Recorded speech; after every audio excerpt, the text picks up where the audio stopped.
বিসমিল্লাহির রহমানির রহিম।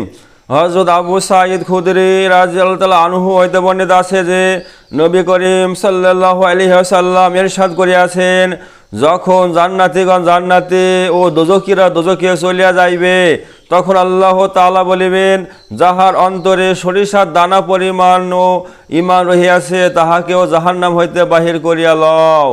সুতরাং তাহাদেরকেও বাহির করা হইবে। তাহাদের অবস্থা এরূপ হইবে যে জ্বলিয়া কালো বর্ণ হইয়া গিয়াছে। অতঃপর তাহাদেরকে নহরে হায়াতে ফেলা হইবে। তখন তাহারা এমনভাবে মুহূর্তের মধ্যে সজীব হইয়া বাহির হইয়া আসিবে, যেমন ঢলের আবর্জনাতে দানা পানি ও সারের কারণে অতি অল্প সময়ে অঙ্কুরিত হইয়া আসে। তোমরা কি দেখো না যে উহা কেমন সোনালি ও কোকড়ানো অবস্থায় বাহির হইয়া আসে? বুখারী শরীফের হাদিস। সরিষার দানা পরিমাণ ঈমান নিয়ে গেলে জান্নাত পাবে, কিন্তু কতকাল জাহান্নামে পড়তে হবে এটা আল্লাহ পাক কি মানে জানি এই আশায় না থাকি যে একদিন তো জান্নাত পাবো।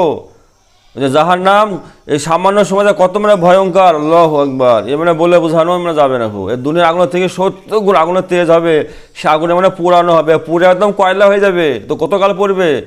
তো কি পোড়ার পরে একদিন জান্নাতে কিন্তু যাবে। মাশাআল্লাহ, আলহামদুলিল্লাহ, আমাদের তো ঈমান আছে, এখন আমাদের দায়িত্ব আমল করতে হবে। আমল করে আমল মানে সঙ্গে নিয়ে আল্লাহকে সন্তুষ্ট নিয়ে আল্লাহর কাছে যেতে হবে, যাতে আমরা ডাইরেক্ট জান্নাতে যেতে পারি, যেন জাহান্নামে যেতে না হয়। তার জন্য আমাদেরকে চেষ্টা মেহনত করতে হবে ভাই।